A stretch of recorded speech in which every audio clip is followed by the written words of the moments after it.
Everyone, as we all know winters are hair.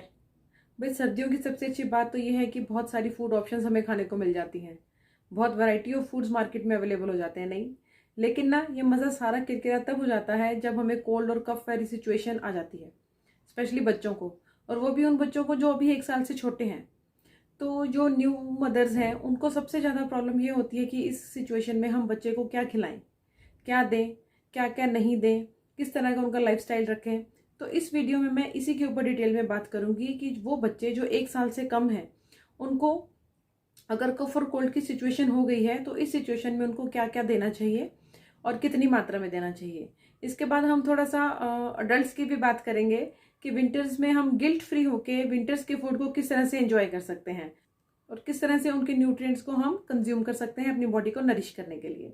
ठीक है, देखिए, according to Ayurveda, human body generates lot of energy to keep our body warm and that is why there is an additional demand of extra calories. इसलिए हमें सर्दी के मौसम में बहुत ज़्यादा भूख लगती है।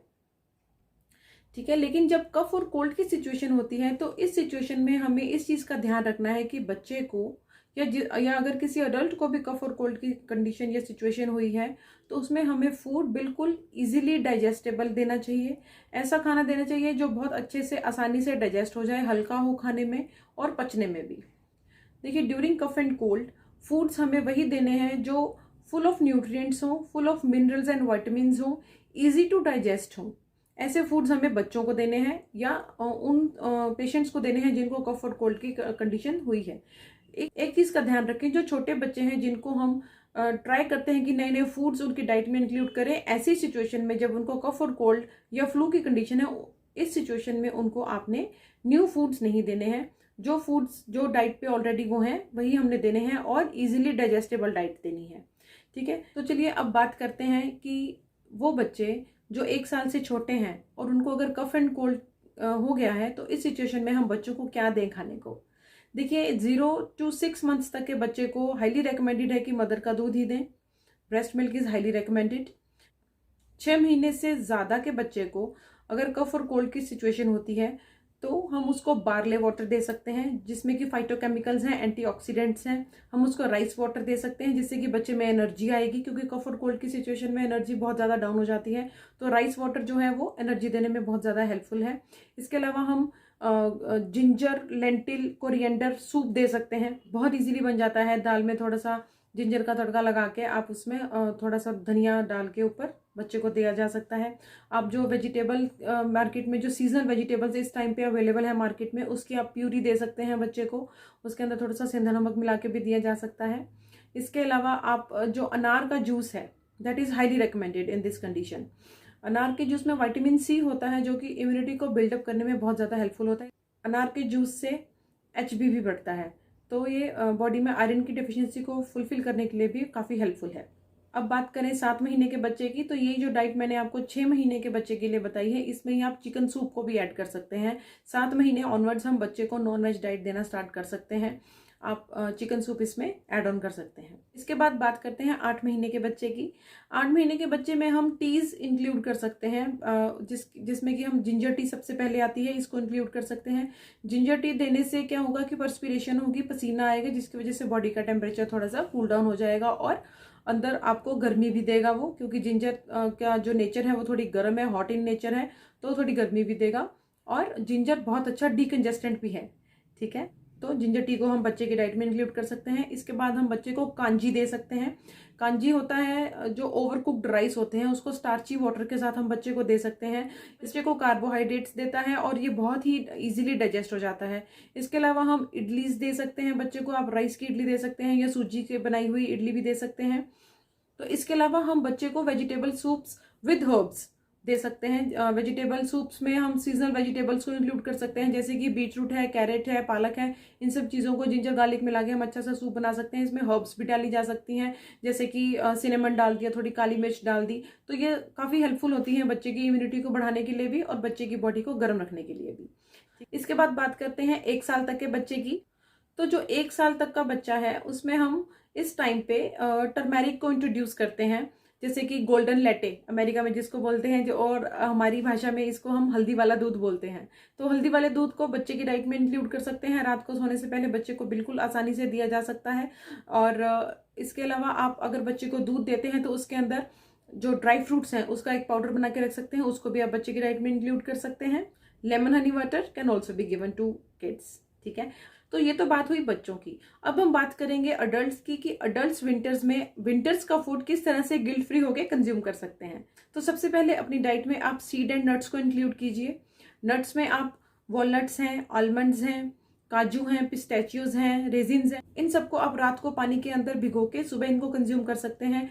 ट्राई कीजिए कि नट्स को आप ब्रेकफास्ट के टाइम पे लीजिए। इसके बाद बात करें अगर सीड्स की, तो सीड्स में अलसी के बीज आते हैं। सबसे पहले अलसी के बीज की हम पिन्नियां बना के खा सकते हैं। थोड़ी सी अलसी ली, उसके अंदर आपने पंपकिन सीड्स भी डाले, थोड़ा गुड़ डाला, आटा डाला, घी डाला, और बहुत अच्छी सी इसकी पंजीरी या पिन्नी बना के खाई जा सकती है, जिसको हम लड्डू भी बोलते हैं। तो ये बहुत अच्छे रहते हैं, नरिशमेंट देते हैं बॉडी को, रिच होते हैं एंटीऑक्सीडेंट्स में, तो इसको आप इंक्लूड कर सकते हैं अलसी के बीज को। इसके अलावा आप पंपकिन सीड्स हैं उसको इंक्लूड कर सकते हैं। आप इसको रोस्ट करके भी खा सकते हैं, सब्जियों में डाल सकते हैं, या मैंने अभी बताया कि लड्डू के अंदर भी मिक्स करके खाया जा सकता है। इसके बाद जो सबसे इंपॉर्टेंट सीड है वो है सेसमे सीड्स, यानी कि तिल के बीज। तिल के बीजों को सर्दी में बिल्कुल इंक्लूड करना चाहिए आपको। वही आप इसके लड्डू भी बना के खा सकते हैं, इसको आप सब्जियों में डाल सकते हैं।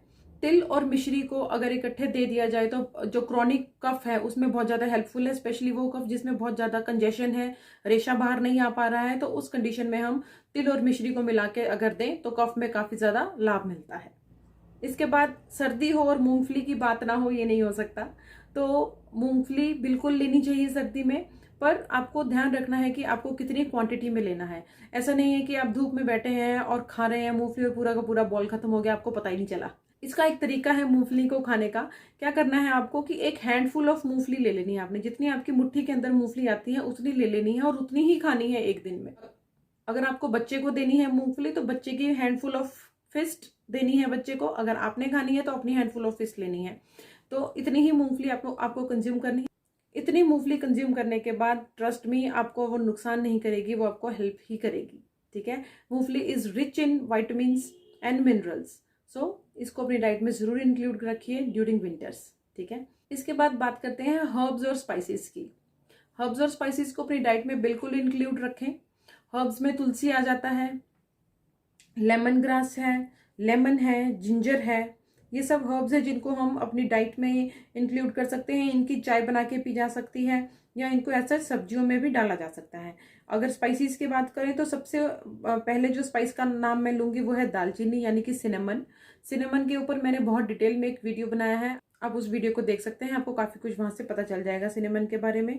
इसके अलावा पेपरकॉर्न्स हैं, जीरा है, ये सब चीज़ें हैं जो आप इंक्लूड कर सकते हैं अपनी डाइट में।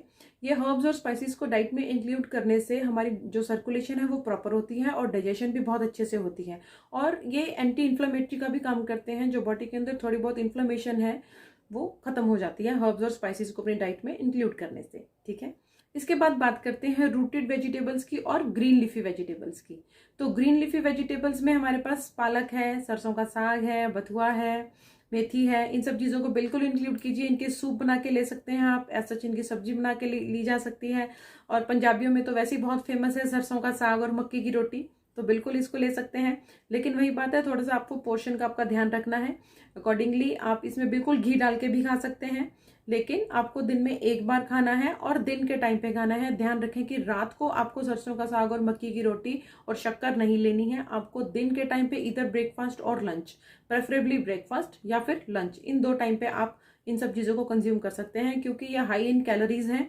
तो दिन के टाइम पे लेने में इनकी डाइजेशन होनी ज़्यादा आसान हो जाती है। इसके बाद बात करते हैं रूटेड वेजिटेबल्स की। रूटेड वेजिटेबल्स बहुत अबंडेंट क्वांटिटी में हमें विंटर्स में मिल जाती हैं, जैसे कि रेडिश है, कैरेट है, बीटरूट है, टर्निप्स हैं। तो ये सब वेजिटेबल्स को अपनी डाइट के अंदर इंक्लूड कीजिए। ये these vegetables are rich in vitamin C, immunity को बूस्ट करने में बहुत ज़्यादा हेल्पफुल है, और इनको किसी भी फॉर्म में आप कंज्यूम कर सकते हैं। इधर आप इसकी सब्जी बना के खा सकते हैं, और आप इसका अचार, जो मीठा अचार सर्दियों में डलता है इन वेजिटेबल्स का, ये बहुत अच्छा रहता है। That is rich in vitamin के, जो कि विटामिन डी के एब्जॉर्प्शन के लिए बहुत ज़्यादा हेल्पफुल है। तो इन सब चीज़ों को आप अपनी डाइट के अंदर इंक्लूड ज़रूर कीजिए। इसके बाद बहुत बड़ा मिथ है लोगों के अंदर कि हम घी को खाएं या ना खाएं सर्दियों में, आई हैव ऑलवेज सेड कि घी को अपनी डाइट से कभी भी ख़त्म नहीं करना है। घी ही एक ऐसी चीज़ है जो आपको प्रॉपर नरिशमेंट देता है। ठीक है, अपना खाना जब भी बनाना है आपको देसी गाय के देसी घी के अंदर ही बनाना है या फिर कोकोनट ऑयल के अंदर बनाना है। 2 ही चीज़ें मैं बोलती हूँ हमेशा। इसके बाद फ्रूट्स की बात करते हैं। फ्रूट्स में वही सीजनल फ्रूट्स, इस टाइम पे तो सिट्रस फ्रूट्स मार्केट में बहुत ज़्यादा मिलते हैं, जैसे कि गावा है, ऑरेंजेस हैं, मौसम्मी आ जाएगी अभी। तो ये सब चीज़ों को आप अपनी डाइट के अंदर इंक्लूडेड रखिए, जो कि इम्यूनिटी को बढ़ाने में एक तरह से बहुत ज़्यादा हेल्पफुल है। इसके बाद बात करते हैं कि विंटर्स में कौन कौन से आटे कंज्यूम करने चाहिए। तो सबसे पहला जो आटा है वो है बाजरे का आटा। बाजरे का आटा जिसको हम पर्ल मिलेट भी बोलते हैं। This is rich in vitamin A, fibres and carbohydrates. तो इसको अपनी डाइट के अंदर ज़रूर इंक्लूड कीजिए। इसका आप चीला बना के खा सकते हैं। बाजरे की रोटी बहुत यम्मी बनती है, उसको भी आप कंज्यूम कर सकते हैं। इसके आप लड्डू बना के खा सकते हैं। किसी भी फॉर्म में बाजरे के आटे को आप कंज्यूम कर सकते हैं। मकई का आटा है उसको बिल्कुल यूज़ कीजिए। सरसों के साग और मक्की की रोटी तो फेमस है पंजाब के अंदर में। Now at last but not the least, जो मैंने पहले भी बात करी कि आप लड्डू बना के खा सकते हैं। तो लड्डू आप जब भी बनाएं, मेक श्योर आपको उसके अंदर सीड्स, नट्स, घी, गेहूं और गूंद, इन सब चीज़ों का ज़रूर ऐड करना है। Gond helps in lubricating our joints, strengthen our bones, aids our digestion and reduces bleeding during periods. ये गैस को भी रिलीव करने में बहुत ज़्यादा हेल्पफुल है। आई होप मेरा ये वीडियो आप सबके लिए काफ़ी बेनिफिशियल रहा होगा। इसके अलावा अगर आपकी कोई भी क्वेरी है, you can ask me on my WhatsApp number. Thank you for listening to me. Have a good day. Bye bye.